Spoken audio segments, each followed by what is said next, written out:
E nós estávamos num processo de mudança, congregamos na Ilha do Governador, num outro ministério, e nós o procuramos.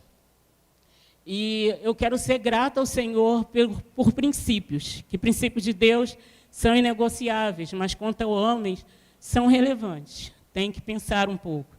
E isso marcou a minha vida, pastor. Porque quando eu te procurei, eu lembro que uma das coisas que nós conversamos foi em relação ao batismo, e eu tinha que renovar batismo, e eu não concordei, porque eu fui batizada por aspersão, e o batismo na Wesleyana era por imersão, e ele prontamente colocou algo para mim e falou: Leia, eu estou pastor na igreja Wesleyana, e aqui a igreja, o batismo é por imersão, então você precisa renovar. Eu questionei, citei versículos bíblicos, porque a gente é meio assim, tá? A liderança, a gente bate de frente, porque tem que ter argumento bíblico. E ele falou: Leia, eu não posso dizer para você que você não é batizada, mas eu estou me submetendo, porque eu tenho autoridade sobre mim. Isso foi um princípio que me ensinou, e às vezes vocês escutam aqui a gente falando que caminha 25, 30 anos com ele, vocês não sabem o porquê que nós caminhamos tanto tempo. São experiências assim, de marca. E eu não aceitei. E fomos para um outro ministério, ficamos 2 anos no outro ministério, e surgiu uma situação que nós não concordávamos na liderança da igreja, e fomos procurá-lo de novo. E ao procurar, 2 anos depois, ele repetiu a mesma palavra. Ele falou: Leia, ou você fica nesse lugar e se submete à autoridade delegada, ou você sai. Eu quero que esse testemunho honrar a sua vida. E eu quero te dizer que eu caminho há 25 anos em submissão ao que Deus deu direção a você, porque eu vejo na sua vida que eu posso confiar. Que a pessoa é o pastor que assume, se tiver que pedir perdão, pede perdão, mas que guarda a palavra. Não simplesmente fala, porque a autoridade diante de Deus a gente não questiona, mas diante da sociedade existem muitas lideranças que a gente deve questionar. Mas nós estamos caminhando há 20 e tantos anos juntos, porque nós vemos o que ele se esforça para obedecer o que a palavra diz. Eu quero convidar o pastor Cifarne, é uma honra caminhar contigo. Obrigada por você me ensinar o que é a submissão. Leia, tia Leia. Chama Leia de tia Leia, não tem jeito, né? Olha o Paulinho ali, rapaz. Tá bom, Paulinho? Rapaz, assim, a gente ouvia a história, lembrança, foi 96, meu Deus, tem tempo, né? 95, estava com 29 anos de idade, menino, né? Mas, e foi desafio, gente, a história que a Leia lembrou, que constrangimento que eu passei, porque é aquela história, a gente está embaixo de um princípio, né? E, evidentemente, teologicamente, eu não concordava com essa perspectiva de que quem era batizado para aspersão tinha que ser batizado de novo, eu entendia, mas estava embaixo de autoridade, então era como a igreja entendia, né? Eu precisava me submeter. E essa mulher cheia de Deus, ela é Messias, ela é já uma pregadora, cheia de autoridade de Deus ali, e eu tendo que batizá-la de novo, foi um desafio. Mas hoje tem gente querendo se batizar de novo por causa dos nomes proféticos também, então não tem problema, né? Pode batizar outra vez. Que aqui a gente começou o hábito de botar o nome profético no batismo, aí tem um monte de gente querendo batizar de novo. Gente, graça e paz, prazer estar aqui, que alegria, é um privilégio estar aqui no culto de quinta. Normalmente estou aqui na quinta-feira, nem sempre no culto, porque muitas vezes é a quinta-feira que eu acabo usando também para atender pessoas em gabinete pastoral, né? A gente tenta otimizar o tempo que tem, então às noites de quinta-feira, muitas vezes estou aqui na sala ao lado atendendo e pego um pouco do culto. Então, a bênção estar aqui hoje, um privilégio. Quero mais uma vez apresentar, que pode ser que alguém não tenha vindo no domingo, um casal muito bonito, que ficasse em pé, pastor Robson e pastora Cilda, fiquem em pé, minha irmã e meu cunhado. Aplaudo o Senhor por esse casal bonito aí. São os pastores fundadores da Igreja Tenda da Aliança, lá em Fortaleza, e são os pastores fundadores, mas que entenderam o momento de transição e transicionaram a presidência da igreja local para o Bruno, obrigado, Roberto, nobre tricolor, que está muito feliz, né? É isso aí. Dependaram uma certa ave ontem, né? Fiquei sabendo, né? Mas eu não posso falar muito não, que eu estou pior do que eles, fica tranquilo. Mas se alegra um pouquinho com os outros, né? Então, alegrar-se com os que se alegram, né? Chorar com os que choram. Então, assim, mas E a Cilda transicionou lá para o Bruno, meu sobrinho, que é o filho dela, filho deles, né? Obrigado, meu querido, que está presidindo a igreja. Cilda é uma irmã muito querida. Nós somos uma família muito grande, né, de 13 irmãos, né? Eu sou o 13º, né?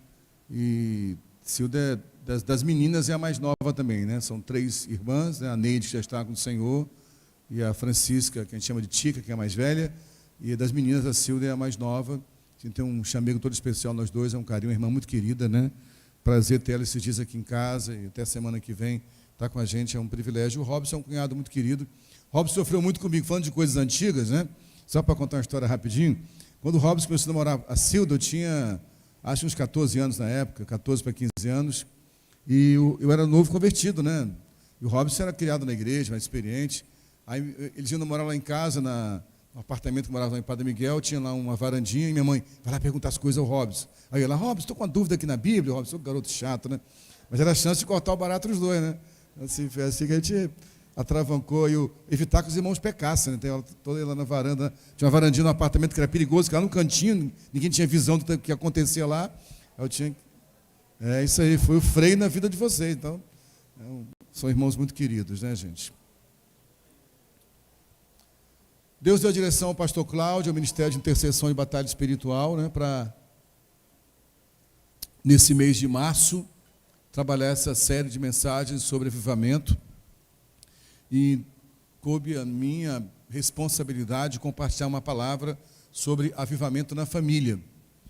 E eu fiquei pensando, o que eu traria hoje, né? Você sabe muito bem que eu e Patrícia temos uma palavra sempre voltada para a família, amamos falar de família, amamos família, né? Nossa casa é uma família que sempre está com as portas abertas para outras famílias também. Creio realmente que o princípio de Deus estabelecido na família vai além da família parental, além da parentela, então, que é minha família. Então, cada um que está aqui é meu irmão, minha irmã, meu pai, minha mãe. Mas eu pensei, o que eu vou trabalhar, né? E Deus me levou um texto bíblico que aparentemente você pode estranhar, mas para mim, avivamento na família é isso aqui que eu vou ler para vocês, que está no livro de Atos dos Apóstolos, capítulo 16. Está meio estranho aqui o retorno, não sei se é impressão minha. Parece que está sem retorno aqui, não parece? Estão me ouvindo bem aí embaixo, vocês? Sei que a voz não ajuda muito não, mas eu não sei se está sem retorno aqui. Alô? Agora veio. Melhorou um pouquinho. Está melhor aí também para vocês? O pessoal está sempre mexendo no som, acho que tem uma mexida aí, não foi? Nos drives, conseguiram consertar alguma coisa, mas está melhorando. Bem, Atos 16, a partir do versículo 22. Atos dos Apóstolos, capítulo 16, a partir do versículo 22 até o versículo 34. Para mim, isso aqui é uma história de avivamento na família. Atos 16, 22 a 34. Quem encontrou, pode dizer amém? Quem não encontrou, pode falar misericórdia, mas também pode ler aqui na tela, né? Fica à vontade. A multidão ajuntou-se contra Paulo e Silas, e os magistrados ordenaram que se lhes tirassem as roupas e fossem açoitados. Depois de serem severamente açoitados, foram lançados na prisão. O carcereiro recebeu instruções para vigiá-los com cuidado. Tendo recebido tais ordens, ele os lançou no cárcere interior e lhes prendeu os pés no tronco. Por volta da meia-noite, Paulo e Silas estavam orando e cantando hinos a Deus. Os outros presos os ouviam. De repente, houve um terremoto tão violento que os alicerces da prisão foram abalados. Imediatamente, todas as portas se abriram e as correntes de todos se soltaram. O carcereiro acordou e, vendo abertas as portas da prisão, desembainhou sua espada para se matar, porque pensava que os presos tivessem fugido. Mas Paulo gritou: não faça isso, estamos todos aqui. O carcereiro pediu luz, entrou correndo e trêmulo prostrou-se diante de Paulo e Silas. Então levou-os para fora e perguntou: Senhores, que devo fazer para ser salvo? Eles responderam: creia no Senhor Jesus e serão salvos você e os da sua casa. E pregaram a palavra de Deus a ele e a todos os da sua casa. Naquela mesma hora da noite, o carcereiro lavou as feridas deles. Em seguida, ele e todos os seus foram batizados. Então os levou para sua casa, serviu-lhes uma refeição e com todos os da sua casa alegrou-se muito por haver crido em Deus. Pai, eu te agradeço porque é um privilégio, é uma honra lermos a tua palavra que é santa. Quero pedir que essa palavra, Senhor, encontre realmente em nossos corações solos férteis, e por isso nós ordenamos a toda voz contrária à tua palavra que se cale, que toda fortaleza na mente seja derribada, que todo sofisma, todo argumento sofismático, toda altivez que se levantam contra o conhecimento de Deus sejam anulados, para que os nossos pensamentos sejam levados cativos à obediência de Cristo nessa noite. Assim oramos e cremos, Pai, em nome de Jesus. Você que crê e concorda com essa oração, pode dizer amém? Avivamento na família. O que é um avivamento, na verdade? Avivamento quer dizer trazer vida a algo que não estava com tanta vida. Uma roupa que estava velha e você renova, um muro que você pinta, um letreiro que está com a letra um pouco apagada, se reforça, está avivando. Mas o avivar aqui está falando das nossas próprias vidas. O que seria avivar uma família? Avivar uma família, trazer vida a uma família. Essa, para mim, é a maior história. Essa história de uma família que recebeu vida através do líder da família e encontrou salvação.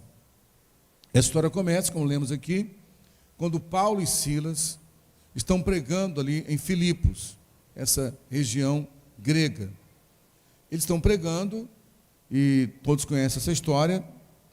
Paulo e Silas acabam vendo ali uma mulher, que ela era possuída por um espírito de adivinhação, e essa mulher, ela começou a dizer: esses são servos de Deus, Deus Altíssimo.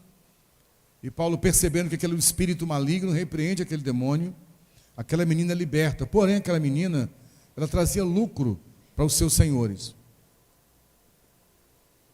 E ao fazer isso, Paulo tirou a fonte de lucro desses homens que abusavam daquela menina.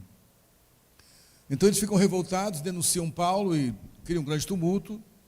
A multidão se junta contra eles, eles são arrastados até as autoridades, e os magistrados decidem que eles precisavam ser punidos. Então Paulo e Silas são levados a um lugar e são açoitados, com chicote. E depois de serem açoitados, os magistrados determinam que eles tinham que ser presos. Entra aqui a figura que a gente quer compartilhar hoje, que é o carcereiro. Chamam o carcereiro e dão uma ordem expressa ao carcereiro: tomem muito cuidado com esses homens, que eles são perigosos. O carcereiro é uma profissão até hoje muito sofrida, porque é aquele que tem que lidar com o encarcerado, e ainda hoje, várias rebeliões já aconteceram em presídios, onde os carcereiros são os primeiros alvos daqueles que causam rebelião. Há muitas histórias de carcereiros cruéis também, que abusavam da sua autoridade com os encarcerados. No caso de Roma, isso é mais sério, porque alguns carcereiros, não sei se esse é o caso, alguns carcereiros romanos eram soldados romanos. Porém, o soldado romano que virar carcereiro não deixava de ser uma certa punição para ele. Aquele soldado que não foi tão bem sucedido na sua função e vai ser carcereiro. Naquele tempo, o carcereiro morava praticamente com os encarcerados. Era uma área grande, e dentro do cárcere tinha a casa do carcereiro que morava ali com a sua família. Então, um lugar hostil, um lugar pesado. De certa forma, o carcereiro também estava encarcerado com os encarcerados. Então, a relação do carcereiro com os encarcerados, com os presos, sempre era de muito desprezo, e a sua família sabia disso, e até de ódio. Então, quando ele recebe esses dois judeus, ele diz, e recebe a mensagem, tomem conta deles, vigiem, né? Fiquem alerta com eles, tomem cuidado com eles, vigiem-eles com cuidado. O que o carcereiro decide? Vou colocá-los no cárcere interior, em outras versões, cárcere inferior. O que era isso? Tinha lá o cárcere, várias celas, e tinha uma parte que era no subsolo, uma espécie de uma gruta, uma parte mais baixa, normalmente onde a altura do pé direito era baixo, num local com pouca altura, muito quente, insalubre, lugar também escuro, com pouca luminosidade, quase nenhuma, e um local também muito fétido, né, muito fedorento, porque normalmente ali mesmo era a latrina dos encarcerados. E ficavam encarcerados no cárcere interior os piores tipos de criminosos. Foi para lá que Paulo foi lançado com Silas. E além disso, além da chibatada de chicote, eles são amarrados a um tronco. Então eles têm os seus pés amarrados, suas mãos amarradas, acorrentados, presos ao tronco. E assim o carcereiro fez, era mais 2 encarcerados que exigiam um cuidado maior, ele aprisiona lá e os deixa ali. Como o texto fala, lá por volta da meia-noite, o carcereiro estava lá no seu plantão e de repente vem um terremoto. E com aquele terremoto, aliás, aquele terremoto, ele é precedido por um momento muito sublime. Paulo e Silas estão presos, como eu falei, amarrados a um tronco, acorrentados, né? Depois de tomar chibatada de chicote, as costas ainda feridas, lanhadas, certamente algumas partes com a carne exposta. Depois de um dia de trabalho, a maioria de nós podia estar ali reclamando com Deus. Poxa, essa que é a recompensa de te servir, Senhor? Esse que é o preço que a gente recebe por servir ao Senhor, né? E Paulo era discipulador de Silas, né? Na verdade, e antes disso, Paulo já vinha de um estresse, que um pouco antes dessa viagem, que eles chegam lá em Filipos, Paulo teve estresse com aquele que foi, durante muito tempo, seu discipulador, Barnabé, né? Barnabé foi aquele cara que, quando Paulo se converte, Paulo vai para Jerusalém, e ele começa a arrumar de confusão lá com os helenistas, só voltando um pouco na história, e os apóstolos ficam incomodados com Paulo e mandam Paulo embora para a sua cidade, né?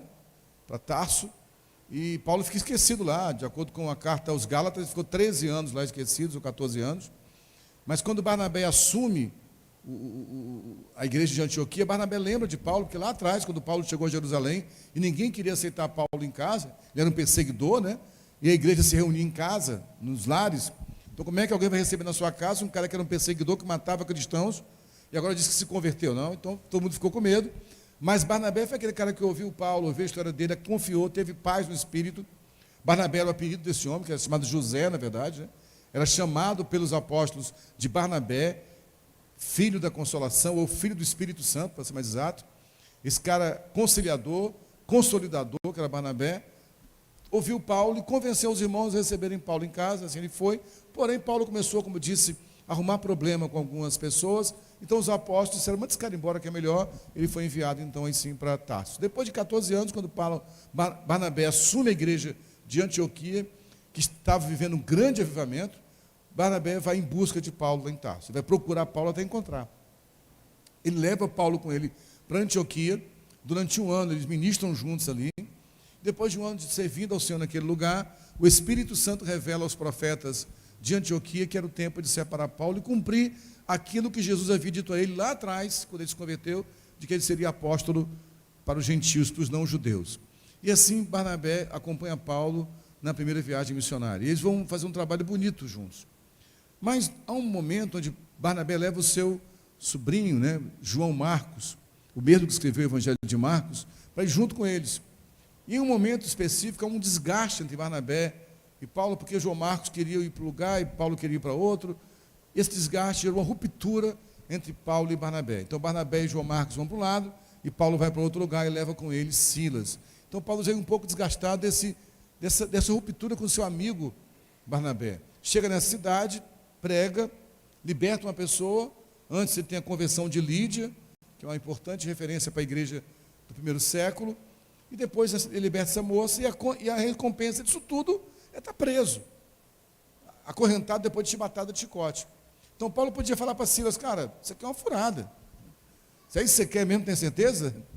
Esse é o teu chamado? Olha o que acontece com a gente. Mas Paulo não estava assim. Pelo contrário. Por volta da meia-noite, Paulo falou, mais ou menos assim, sabe uma coisa, Cida? A gente está preso aqui, não dá para a gente fazer nada. Vamos cantar, então? E começaram a cantar. Eu não sei qual o hino que eles cantaram. Não sei se Paulo era um bom cantor, nem Barnabé. Mas ainda que fossem bons cantores, depois de um dia todo de trabalho, de chibatada de chicote, amarrado num tronco, é um pouco provável que essa música não tenha sido tão afinada assim, não. A voz estava embargada, cansada. Mas essa voz desse cântico chegou ao trono de Deus com uma afinação linda, né? Sensibilizou a graça de Deus e há um terremoto. E nesse terremoto, as cadeias se abrem. E aí algo interessante acontece, antes do terremoto, diz o texto bíblico que todos do cárcere ouviram Paulo cantando. E quando o terremoto liberta todo mundo, o carcereiro vem apavorado. E quando ele chega e vê as cadeias abertas, ninguém dentro da cela, ele pensou, acabou. Porque qual o problema? Se um carcereiro dormisse no plantão, ele morreria. Então por que o cara quis suicidar se ele morreria de qualquer forma? Mas além dele morrer, a sua família poderia morrer também. Se não, na melhor das hipóteses, seria abandonada. Porque aquela casa era tudo que eles tinham. Então, a família não teria nenhum tipo de recompensa, nenhum tipo de soldo, seriam abandonados, se não morressem também. Então, o que é que o carcereiro pensa? Já que todos fugiram, eu vou pelo menos me matar, que vai dar a impressão que eu lutei com eles, eles me mataram com a espada. Ele pega a espada, desembainha a espada, tira a espada da bainha. Paulo diz, opa, não faça nada consigo mesmo, estamos todos aqui. Paulo conseguiu manter todos ali, ninguém fugiu. Viram a autoridade que Paulo tinha em Deus, se seguraram, e o carcereiro fica assustado com aquilo, abismado, porque eles tinham a chance de fugir, não fugiram. E aí o carcereiro, tomado pela graça de Deus, se prostra diante de Paulo e Silas, humilhado, e diz, o que eu faço para ser salvo? Porque eu nunca vi algo parecido com isso. E Paulo diz para ele, crê no Senhor Jesus, e serás salvo tu e os da tua casa. Serás salvo tu e a tua casa. Essa expressão muitas vezes foi usada, simplificando demais. Crê no Senhor Jesus e serás salvo tu e a tua casa. E virou meio que uma reza, meio que um talismã, meio que um patuá para algumas pessoas. Se eu crer em Jesus, a minha casa toda é salva automaticamente. Mas não é assim que eu leio o texto. Crê no Senhor e serás salvo tu e a tua casa, diz o seguinte, se eu realmente creio no Senhor, crer no Senhor é mais do que acreditar simplesmente. Crer nesse tempo era algo muito sério.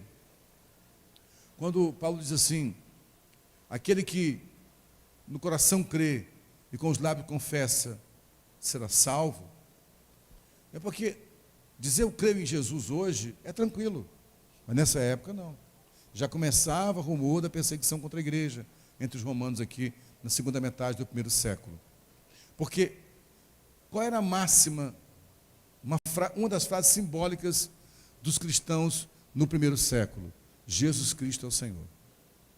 E essa frase é muito complicada, porque para os romanos, César é o Senhor. A expressão ave César é dizendo César é o Senhor, a ele seja louvor. E os cristãos não repetiam essa frase, diziam Jesus Cristo é o Senhor. Então alguém dizer eu creio em Jesus, era dizer, eu creio que ele é o Senhor. Isso se oporia a César, o imperador romano. E um romano, um soldado, um carcereiro, crer em Jesus, era colocar a sua vida em risco agora de outra forma. Ele acabara de escapar da morte. E se oferece à morte novamente, dizendo, eu creio no Senhor Jesus. Se eu creio em Jesus dessa forma, não somente eu serei salvo, mas a minha casa será salva. Mas também não é por osmose, não é automático. Não é porque eu cheguei em casa salvo, irmão, estou salvo aqui, minha casa toda está salva. Não, não, não. É o que a salvação gera em mim, que vai trazer para a minha casa o avivamento. E onde é que a gente percebe os sinais disso aqui? Esse carcereiro, como eu falei no começo, provavelmente odiava os encarcerados, ou no mínimo os menosprezava. Agora, pelo impacto causado por essa libertação, por esse milagre, primeira coisa que ele pede é que Paulo pregue a palavra de Deus para ele e para todos da sua casa. Então ele chamou a família para perto, eu estou conjecturando aqui, contou o que houve, disse para Paulo, pregue para nós agora, explique. Você falou para crer no Senhor, o que é crer no Senhor? Toda vez que alguém perguntava a um cristão naquele tempo o que é crer no Jesus, lembra o episódio do eunuco de Atos, que é batizado nas águas, o eunuco etíope? Lembra dessa passagem? Lembram disso? Ele está andando numa carruagem, ele comprou uma porção, um manuscrito da Bíblia, aliás, um rolo da Bíblia, e vinha lendo, e Filipe encontra com ele e pergunta, você entende o que você está lendo? Ele falou, eu não sei, aqui fala de um homem que sofreu, esse profeta está falando dele mesmo, ou de alguém que viria? E diz o texto bíblico que Filipe explicou para ele toda a vida de Jesus e o Evangelho. No final da palavra, certamente Filipe contou toda a história, que era assim que ele fazia, ó, Jesus veio. Então, estou resumindo, tá? Filipe falou para o etíope, lá no começo do livro de Atos, olha, esse Jesus aí, que o profeta está falando, que morreu, que sofreu, era, na verdade, Deus feito homem. Deus criou o homem, contou toda a história. O homem se afastou de Deus, o homem se perdeu. Mas Deus enviou o seu filho. O seu filho foi Jesus de Nazaré, que era o Cristo, né? Ele morreu, ele foi crucificado para pagar o preço do nosso pecado, que todo homem foi separado de Deus. Ao morrer na cruz por nós, ele pagou o preço do nosso pecado. Depois ele ressuscitou no terceiro dia, voltou para os céus em glória. Ele é o caminho, ele é a verdade, ele é a única possibilidade de vida em nós. Ele deu uma ordem a todos nós que eram seus seguidores, para irmos por todo mundo, fazendo discípulos e batizando essas pessoas em nome do Pai, do Filho e do Espírito Santo. Quando Filipe acaba de contar a história, o etíope falou, eu quero me batizar, eu creio. Tem água, tem uma porção de água, eu posso me batizar ali? E Filipe fala, se você crer de todo o teu coração, nada te impede. Então deve ter sido algo parecido com isso que Paulo fez. Paulo e Silas, depois que o carcereiro reúne sua família, ali no cárcere ainda, e diz, tudo bem, você falou para crer em Jesus, que eu e minha família serei salvos. A primeira coisa que ele faz é trazer a família, que o texto diz claramente aqui, repetindo mais uma vez, do versículo 32, e pregaram a palavra de Deus a ele e a todos da sua casa. Então, o carcereiro, ao ser iluminado pela palavra, a primeira coisa que ele fez foi trazer toda a sua família para ouvir a palavra de Deus. Avivamento na casa começa quando o líder da casa assume o compromisso de trazer a sua família para a palavra de Deus. Você entende isso? Amém, irmãos? Deus não vai fazer por você aquilo que você tem que fazer. Deus não tem filhos mimados. Nós vamos orar daqui a pouco, impor as mãos sobre as fotos aqui, isso é simbólico, vale. É um ponto de contato, é uma referência. Não tem nada contra isso, é um símbolo, é importante. É um movimento de fé. Amém? Mas não é porque você vai impor as mãos sobre as fotos da sua família, ou dos documentos, ou o que quer que seja, como símbolo de fé, você precisa disso para aumentar a sua fé, ok.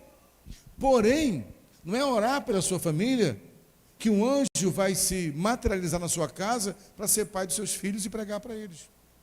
Quem vai ter que trazer os nossos filhos e a família para ouvir a palavra é a própria família, começando com os pais. E a figura paterna é muito simbólica, porque esse homem traz os seus para ouvir a pregação. Ele não ouviu sozinho. O texto fala, ele e os seus ouviram a pregação do Evangelho por Paulo e Silas. Então, para que haja avivamento numa família, eu quero repetir mais uma vez, é importante, primeiro, que o líder dessa casa seja aquele que conduz sua casa para o Evangelho. Às vezes, infelizmente, eu digo infelizmente, evidentemente não como demérito às mulheres, mas muitas casas têm apenas a mulher para fazer isso. Eu digo infelizmente porque ela precisaria de fato de um companheiro para dar suporte a ela. Eu sei que hoje é muito confuso, tudo que a gente fala hoje parece estar indo contra algum tipo de orientação sexual de hoje. Mas nós cremos que, biblicamente, a família é formada por um homem e por uma mulher, que são um casal, e que o homem é o líder da casa. Mas, infelizmente, muitas famílias hoje têm a mulher como mãe solo, que ela tem que assumir tudo sozinha. Eu sei que isso é uma carga muito mais pesada, mas sinto muito, minha irmã, meu irmão, aquele que é o líder é que tem um compromisso de trazer a sua família para o Evangelho. Nós não podemos esperar que os outros façam isso. Nós precisamos saber onde é que é um lugar onde a palavra é pregada de verdade, e ali levar os nossos filhos. Avivamento na casa tem a ver com a família estar reunida no lugar onde o evangelho é pregado. Pode ser num cárcere, pode ser numa catedral, numa pequena congregação, num bangalô, no barracão. Mas há um lugar onde há pessoas de Deus que iluminam a sua vida e que essas pessoas pregam o evangelho, conduz a sua família para ali. Uma coisa que a gente tem se preocupado muito, falando com algumas famílias da igreja, é um equívoco terrível que algumas famílias cometem quando nascem os filhos. O argumento é: eu não vou à igreja, que eu não posso ir por causa do meu filho. Às vezes a criança pode estar como o Guilherme, dormindo no colchãozinho ali. Ou como outros, correndo para lá e para cá no meio da igreja. Mas estão no ambiente da pregação do evangelho. Nossos filhos precisam ser trazidos. Irmãos, hoje meu filho já é um homem casado, mas ele foi criança na igreja, eu sei que dá trabalho. Eu admiro muito os pais e mães, e muitas vezes lamento que apenas a mãe faz isso, que os pais não assumem o compromisso, ficam dentro de um templo como esse aqui. Nós temos salinha para as crianças, é uma bênção isso, mas nem sempre a salinha está funcionando. E parece que é um desespero quando a salinha não está funcionando. Então, as mães que se preocupam em fazer isso, que muitas vezes seu próprio culto fica picotado, está ali ouvindo e tendo que cuidar do seu filho. Mas entenda uma coisa: o filho está no ambiente da pregação do evangelho, é caminho de saúde para ele. Amém? O avivamento na casa começa quando o líder da família traz a sua família para ouvir o evangelho. Nós entendemos isso? Pode dizer amém? Então esse é o primeiro princípio, para que haja avivamento na família. Que o líder da casa conduza seus filhos para o lugar onde o evangelho está sendo pregado. Pode ser dentro de um cárcere. Não só isso, o lugar onde o evangelho está sendo pregado por alguém que de fato vive aquele evangelho. Ele olhou para Paulo e Silas e viu esses homens vivem o que eles pregam de verdade. Por que eles viram isso, gente? Por que você acha que o carcereiro decidiu dar crédito à pregação de Paulo, mesmo antes que Paulo falasse qualquer coisa para ele? O que acha que causou isso nele, gente? O que você acha, gente? O impacto do testemunho de Paulo. Ele viu que Paulo foi liberto e não foi embora. Porque Paulo sabia que se fizesse aquilo, colocaria a vida do carcereiro em risco. Paulo era um homem de cidadania romana. Ele sabia o que significava um carcereiro morrer por causa dele. E Paulo entendeu que talvez aquela fosse a oportunidade de alcançar aquele homem. Então foi o testemunho de Paulo, sem dizer nada, que convenceu aquele homem. Esse homem é um homem de Deus. Nós precisamos então encontrar pessoas que são de Deus. Não estou falando de perfeição. Hoje, quando a Léa me citou, deu um bom testemunho, mas com certeza essa história de 25 anos de caminhada, houve um momento que você ficou com raiva de mim, quis me matar, quis me bater, quis me xingar, quis me trucidar. Isso é normal, o ser humano é assim mesmo. Vai acertar, vai errar. Não estou falando de perfeição. Como eu costumo dizer, não tem asinha nas costas escondida aqui, não, fica tranquilo. Nem tem auréola na cabeça. Aqui tem a cabeça até grande, mas cabe até uma auréola, mas não tem auréola aqui não. Nós somos humanos. Não estou falando de perfeição, mas nós precisamos voltar a levar a nossa família para o lugar onde quem prega o evangelho, vive o evangelho e dá testemunho do evangelho, gente. Eu fico vendo algumas famílias encantadas em levar os seus filhos para a igreja, onde tudo funciona muito bonito. Mas, de fato, é evangelho que é pregado ali. Vocês entendem o que eu estou falando, gente? Os irmãos entendem isso? O avivamento começa quando a família é levada para o lugar onde o evangelho é pregado por pessoas que vivem o evangelho. Porque essa influência marca as famílias. Outro passo importante, depois que eles ouvem, ele e toda a sua família, uma coisa interessante acontece. Versículo 33, então 32 fala, repetindo, 32, e pregaram a palavra de Deus a ele e a todos os da sua casa. Logo, repito, se todos da sua casa estavam ali, é porque o carcereiro trouxe, certo? Tudo dá a entender que, por enquanto, eles estão no cárcere, não estão na casa dele. Vou explicar por que depois disso. Tudo dá a entender que acontece o episódio, o carcereiro é impactado pelo episódio. Ao ser impactado, ele fala: o que eu faço para ser salvo por esse evangelho? E Paulo fala: crê no Senhor e serás salvo tu e a tua casa. Então ele deve ter perguntado: mas o que é crer no Senhor? Paulo: posso te explicar? Então espera um pouquinho, deixa eu buscar minha família. Olha a preocupação desse homem. Ele traz a família e toda a família ouve a pregação.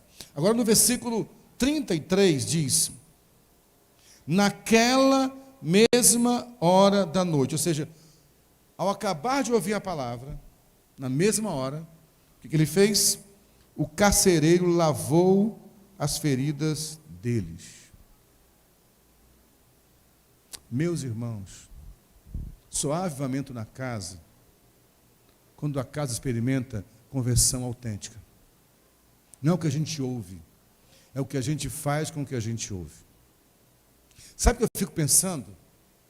Que diz o texto bíblico que Paulo e Silas pregaram a palavra de Deus para eles. A palavra de Deus envolve o evangelho, evidentemente. Então imagino, é conjectura de novo, tá? Que Paulo falou, ok, eu vou te explicar. E certamente Paulo pregou não só para eles, mas para todos os outros encarcerados também. E contou a história, eu estou aqui apresentando Jesus. Eu sou apóstolo de Jesus. E contou tudo de novo. O homem foi criado por Deus, o homem pecou, se afastou de Deus, Deus enviou o seu filho veio ao mundo, o seu filho nos serviu. Eu acho que Paulo pode ter contado pela história, eu penso, do lava-pés. Houve até um dia antes da morte, que ele lavou os pés dos seus apóstolos, lavou até os pés de Judas, que o havia traído, e ensinou a gente que tem que servir um ao outro. Ensinou a gente tem que amar o próximo como a si mesmo, mas além disso, amar o próximo como ele nos amou também, se entregando por nós. E quando Paulo prega tudo isso, ninguém manda o carcereiro fazer nada, gente. Mas o carcereiro tem uma decisão de lavar as feridas de Paulo e Silas.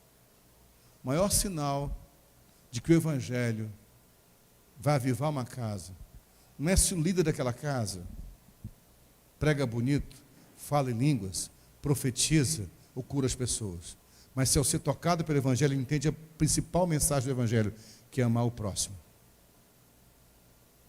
Ao limpar as feridas de Paulo e Barnabé, ele estava dizendo, me perdoem pelo que Roma fez com vocês. Essa prisão é injusta. Porque estavam feridos pela chibatada de chicotes, estavam feridos pelos vergões causados pelos ferros, acorrentados a eles. E esse homem vai lavar.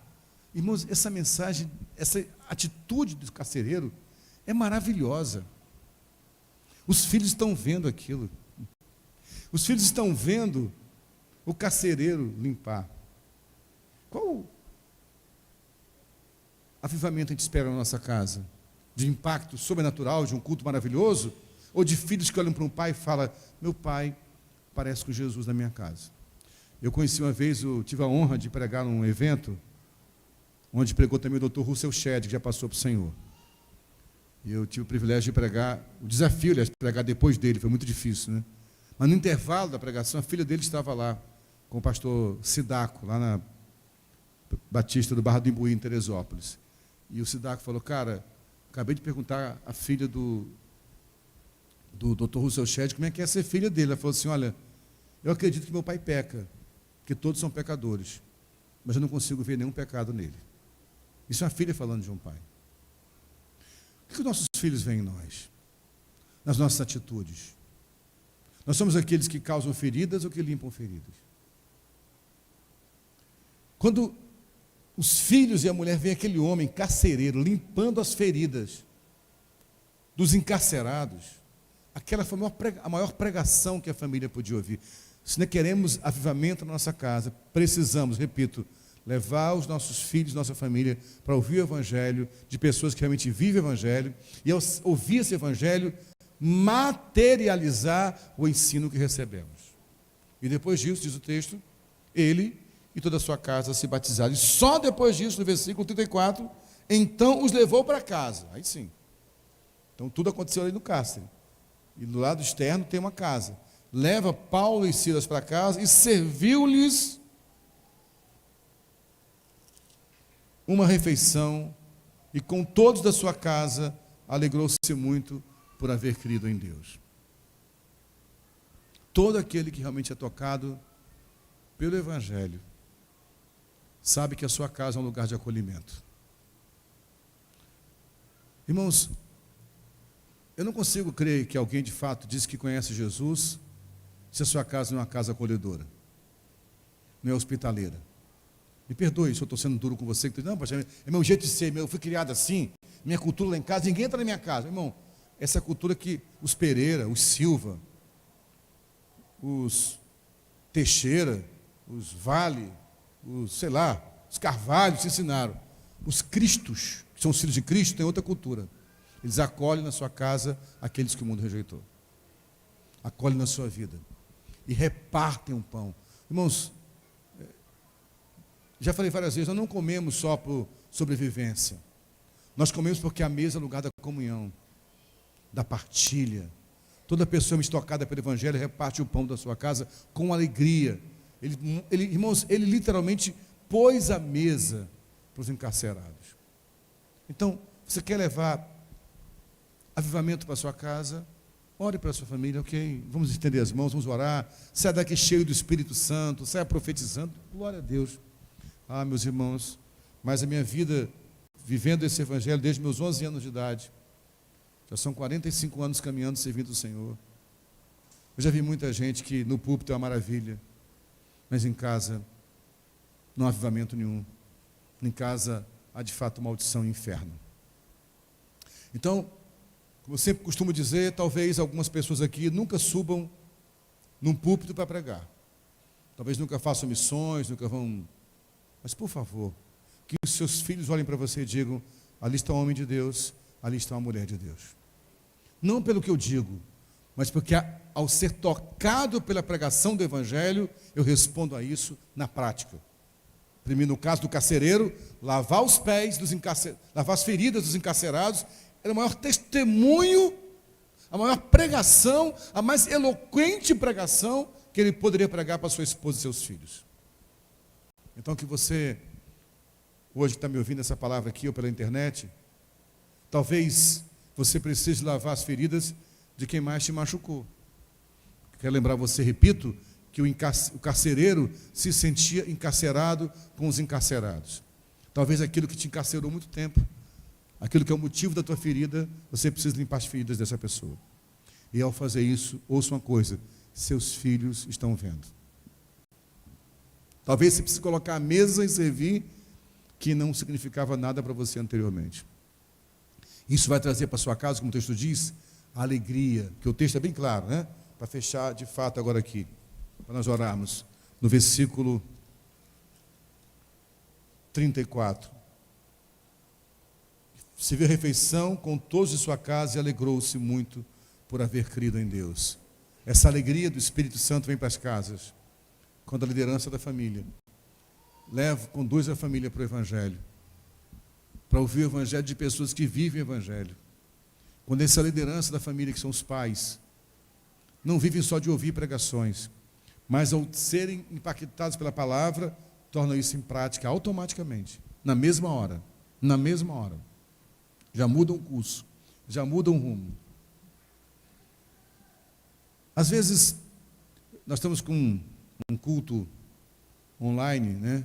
Tentar fazer com alguns irmãos nossos que caminharam com a gente aqui, estão em outros lugares. Tem uma pessoa, que eu não vou dizer qual país, que pode ser que essa pessoa seja ouvida lá, caminhou com a gente na infância, depois também na adolescência, que hoje mora em um país onde é um país muçulmano. E ela tem uma filhinha de 10 anos, ela falou, a minha filha vai para a aula, lá se ensina o Corão. Mas a minha filha leva a Bíblia dela e fala, professor, eu posso ler Bíblia hoje aqui? A tia deixa ler. Ela falou, pastor, não posso, na minha cidade não tem nenhuma igreja cristã. Mas tudo que eu recebi lá na minha infância, no K11, na adolescência, na 100, eu estou guardando. Eu estou repartindo com a minha filha aqui agora. Às vezes é só isso que você vai fazer. Mas, por favor, você quer avivamento na sua casa? Viva o Evangelho na prática. E Evangelho na prática significa limpar as feridas dos outros e repartir o que Deus te deu com os outros também. Isso também faz parte do Evangelho. Isso não é filantropia, isso não é fazer boas obras para ser salvo, não. Isso é a consciência cristã restauradora na sua vida, que vira prática na sua família. Isso é avivamento. Aí sim, a sua família será salva. E mais do que isso, não só os seus filhos, mas os que virão serão marcados por essa história. O maior avivamento familiar é alguém levar para dentro da sua casa a salvação de Jesus através do Evangelho. Você crê nisso? Você pode dizer amém? Vamos ficar em pé, vamos orar.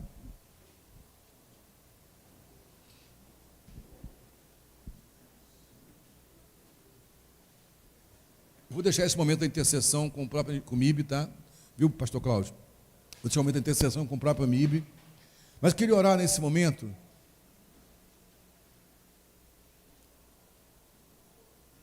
que, de fato, nós estamos aqui hoje ouvindo essa palavra, uma breve reflexão, foi uma palavra simples, nada muito elaborado, mas de prática. E aqueles que estão ouvindo essa palavra pela internet, ouvirão posteriormente, vamos orar por um propósito. Deus, me leva a ter a mesma conversão ao Evangelho que esse carcereiro teve. De tal forma que a palavra pregada se materialize em mim e vire prática na mesma hora.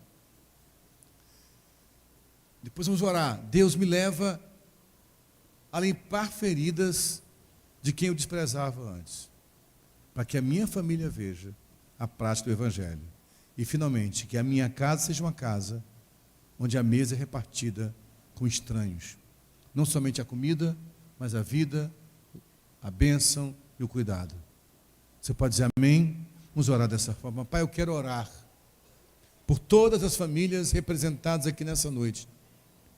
Ó Pai, queremos orar por um avivamento na família, Deus. Uma família que tem uma fé viva no Senhor. Uma família que viva o Evangelho na prática. Mas queremos que seja não fruto de uma experiência apenas mística ou sobrenatural, embora creamos que o Senhor possa e age dessa forma, mas que vá além disso, Senhor. Que isso vire prática. Que ao sermos impactados com a pregação do Evangelho, possamos trazer nossos filhos, nossa família para esse ambiente e voltar para casa levando um testemunho de conversão, para que assim, Senhor, não somente nossos filhos, mas nossas gerações sejam tocadas.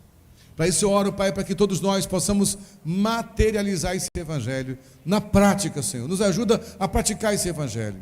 Eu oro por pessoas aqui que, durante a pregação, certamente o Senhor trouxe à memória o nome de algumas pessoas que o feriram, que eles têm desprezo por eles, que eles têm certa rejeição a essas pessoas. Que o Senhor permita que esses irmãos tenham contato com essa pessoa e possam limpar suas feridas, para que os filhos vejam isso, Deus, e sejam marcados pelo amor do Evangelho. E que nossas casas sejam casas que se abrem para a acolhida, para o pão e para a partilha, Senhor. Para que assim de fato vivamos um avivamento nas nossas famílias. Agora eu quero orar, Senhor, nessa hora também, por pessoas que nos ouvem, que ainda não entregaram os seus corações a Jesus. Porque o carcereiro começa todo o processo ao dizer, eu creio no Senhor. E se batiza e se compromete com o Evangelho. Ó Deus, em nome de Jesus, que alguém que está nos ouvindo nessa hora, aqui no templo, ou em outro lugar na internet, através da internet, seja convencido pelo Espírito Santo, e que nessa hora se arrependa. Ore comigo dizendo assim, Senhor Jesus, eu reconheço que sou um pecador, e assim como aquele carcereiro, eu estou sem esperança. E eu pergunto mais uma vez, o que eu preciso fazer para ser salvo? Hoje eu entendi, Senhor, que eu preciso crer em Jesus, para que eu seja salvo e leve a salvação para minha casa. Por isso hoje eu, arrependido pelos meus pecados, confesso publicamente que creio em Jesus e entrego a Ele a minha vida. E eu quero ser aquele que vai conduzir a salvação para minha casa e para as minhas gerações. Olhos fechados, cabeça curvada. Alguém aqui dentro do templo que ainda não tinha tomado essa decisão e hoje deseja confessar Jesus como Senhor, ou quem estava afastado da comunhão do corpo de Cristo e quer levar para sua casa a bênção de Deus, sendo você a própria bênção, voltando à comunhão do corpo de Cristo, se alguém levante a sua mão para que eu possa orar por você. Alguém aqui dentro entre nós? Se não há ninguém, que o Espírito Santo conceda uma nova oportunidade. Você que está assistindo pela internet, aonde você está, entregue o seu coração a Jesus. Procure, entre em contato conosco, procure a igreja próxima à sua casa e leve a salvação para a sua casa, em nome de Jesus. Você pode dizer amém? Deus abençoe os irmãos. Pastor Cláudio.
Mãe, teu filho vai voltar. Pai, da mesa o pão não vai faltar.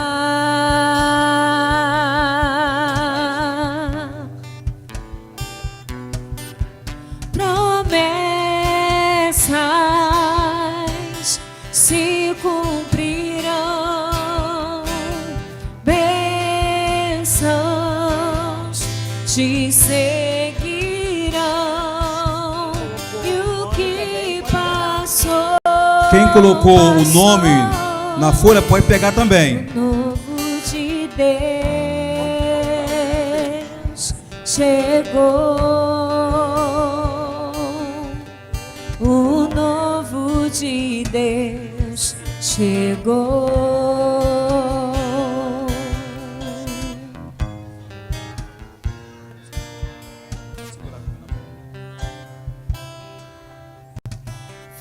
Família, pode sonhar. Mãe, seu filho vai voltar. Pai, na mesa o pão não vai faltar.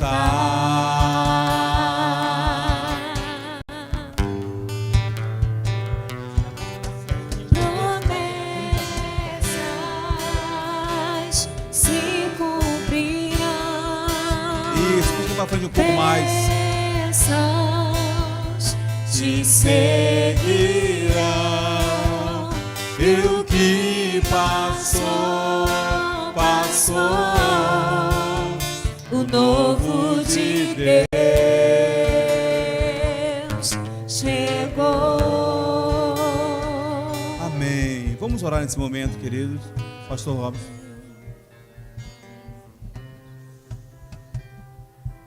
Presente agora, em memória, essa fotografia e os nomes dos seus familiares. E seja um intercessor na sua família, pela sua família. Não é apenas um momento, você está assumindo este compromisso de intercessor diante de Deus. Pai querido, nós te louvamos esta noite, na certeza que tu estás aqui, e que o teu Santo Espírito, ó Deus, movendo os nossos corações, ó Pai, nós queremos apresentar aqui, Senhor, cada fotografia, ó Deus, cada nome escrito nesses papéis, na certeza, Pai, que tu já tem colocado em nosso coração o desejo, Pai, de apresentar os nossos familiares. Ó Deus amado, em nome de Jesus, te pedimos, ó Pai, que tu venha derrubar as barreiras que o inimigo tem levantado contra a família, Senhor, para trazer divisão, para trazer brigas, ó Pai. Em nome de Jesus nós te pedimos e intercedemos agora, Pai, que haja dentro da nossa família, haja paz, que o teu Santo Espírito venha conduzir, Senhor, venha conduzir em paz as nossas famílias. Apresentamos, ó Pai, aquele familiar, ó Deus, que ainda não te conhece, Senhor, mas queremos ser este laço, ó Deus, queremos ser este caminho, Pai, para apresentar a Ti, Senhor, a este familiar. Ó Deus, que Tu venha, em nome de Jesus, Pai, trazendo luz em cada família aqui representada.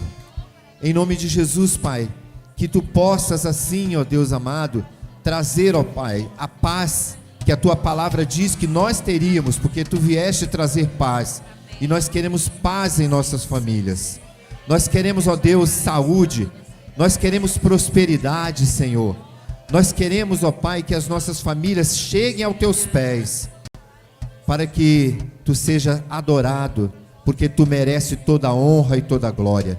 Tu formaste a família, e aqui nós estamos intercedendo pela nossa família, na certeza, Pai, que os céus estão em festa, porque aqui estamos te apresentando algo precioso em tuas mãos, que é a nossa família, Senhor. Em nome de Jesus, Pai, nos dê condições, ó Deus amado, que nós possamos ser, ó Deus, dirigidos pelo Teu Santo Espírito, para agir na hora certa, no momento certo. Que não falte, ó Deus, intercessores nas famílias, Pai. Que nós sejamos e assumimos este compromisso dentro da nossa família, para sermos, ó Pai, o sacerdócio dentro do nosso lar, buscando a Tua presença. Que dentro do nosso lar, que dentro da nossa família, Senhor, Tu ache guarida, Senhor, Tu ache morada, e fique, Senhor, para sempre, em nome de Jesus. Sabemos, ó Pai, que Tu tem preparado toda sorte de bênção para as nossas famílias, e por isso nós já queremos agradecer por tudo aquilo que Tu tens preparado para nós, e nós já podemos contar com a vitória da nossa família, em nome de Jesus, Pai. Eu creio assim, ó Deus, isso aqui não é apenas uma simbologia, Pai, mas é algo real no mundo espiritual, para que as nossas famílias possam ser alcançadas pela Tua graça, pela Tua bênção. Por isso, ó Deus, desde já eu agradeço, em nome de Jesus. Amém. Pai querido, eu quero nessa hora te pedir, para que ali como foram quebradas as cadeias, Senhor, os portões que ali prendiam, Senhor, aqueles homens, que nessa noite, ó Pai, em nome de Jesus Cristo,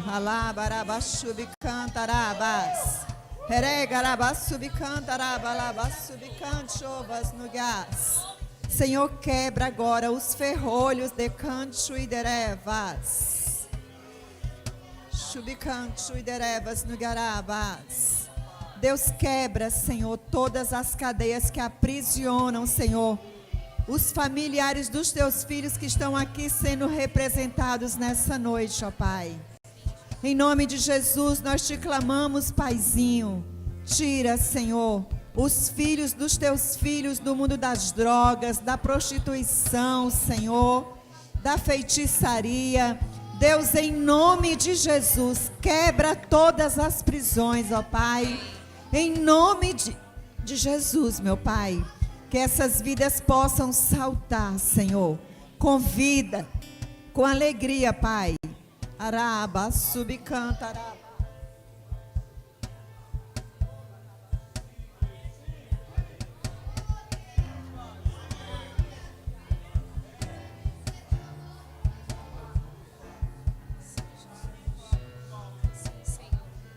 Senhor, visita, em nome de Jesus.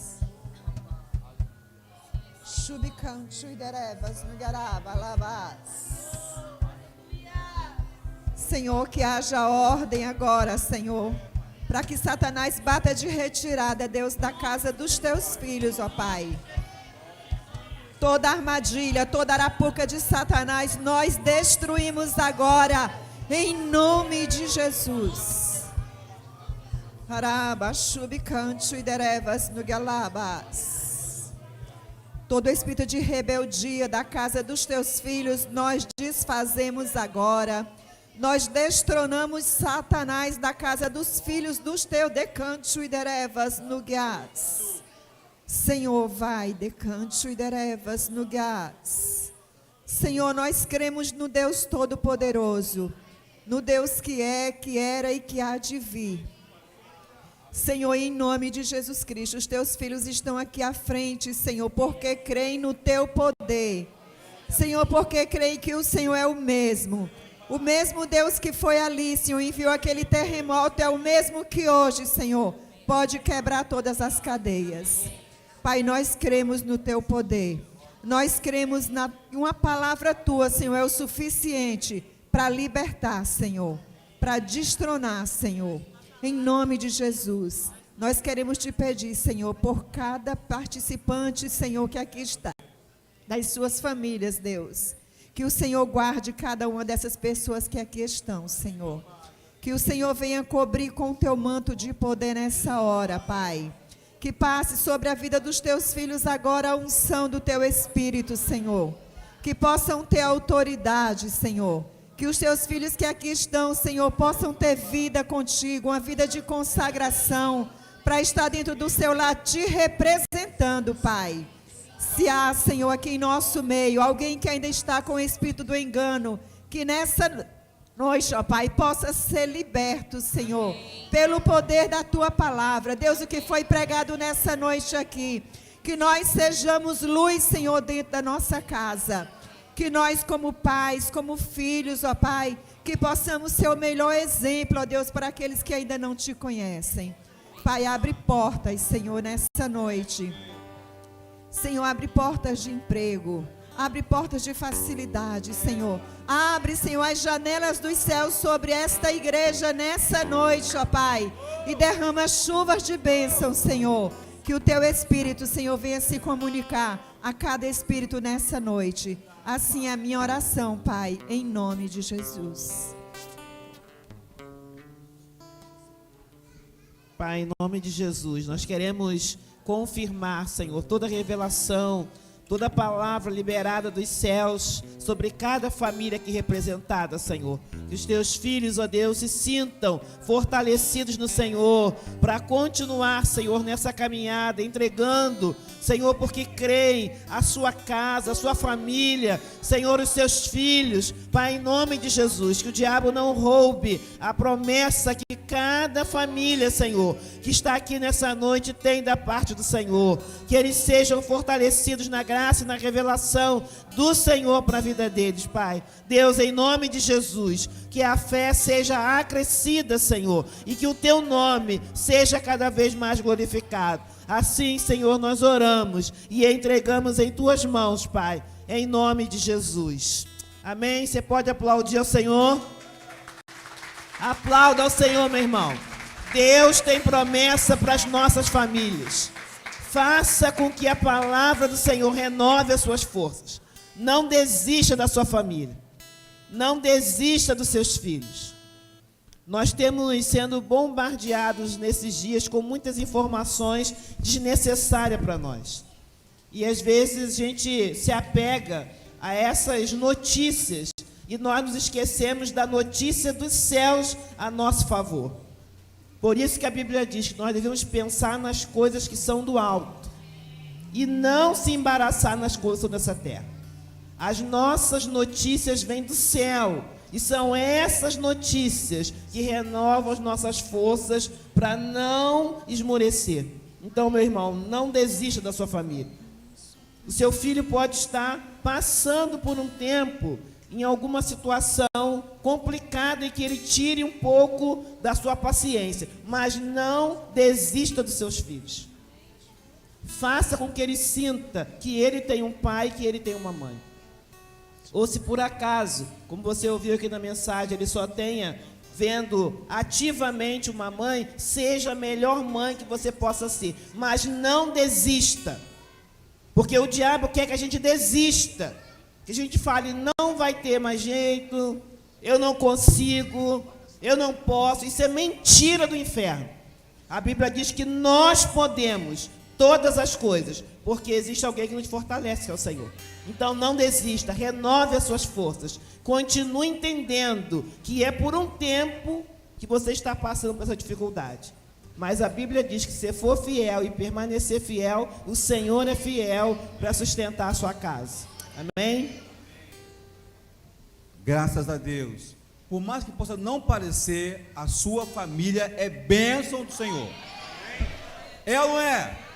Como é que é, pastor Fernando? Como é que é a canção? Te agradeço pela minha família e por tua presença no meu lar. Te agradeço pelo pão de cada dia que o Senhor nunca deixou faltar. Te agradeço pela nossa harmonia. Só em Ti, Senhor, podemos confiar. Eu te agradeço pelas Tuas maravilhas e os milagres que ainda há de operar.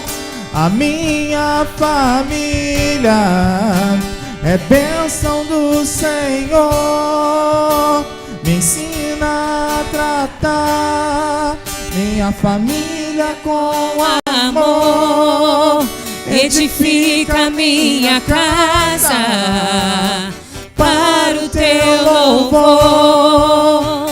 A minha família é um presente do Senhor. A minha família é bênção do Senhor. Me ensina a tratar minha família com amor. Edifica minha casa para o Teu louvor. A minha família é um presente do Senhor. Amém. Muito obrigado, Senhor, por essa noite. Muito obrigado por tudo que o Senhor realizou aqui, pela Tua palavra ministrada, pelas orações que foram feitas, pelas ofertas que foram entregues, Pai. Muito obrigado por cada família aqui representada, Senhor. E nós saímos daqui com o compromisso, Senhor, de fazer algo de especial para que haja mudança na nossa casa, na nossa família, Pai. Nesse momento nós pedimos que o Senhor venha estar nos guardando, porque iremos para a nossa casa, para o nosso lar. Alguns vão de ônibus, de carro, alguns vão andando. E que o Senhor possa estar nos guardando e nos protegendo, Senhor. E que possamos ter uma noite de descanso e um amanhecer abençoado na Tua presença. Amém? Que o grande amor de Deus Pai, que a paz do nosso querido e Salvador Jesus Cristo e que as doces consolações do querido e amado Espírito Santo venha ser com todos nós, não somente hoje, mas para todos sempre, e que todos que concordam digam: vai em paz, amado, Deus abençoe. Não esquecendo que semana que vem a gente continua com a campanha de avivamento, e aí será a fé com o pastor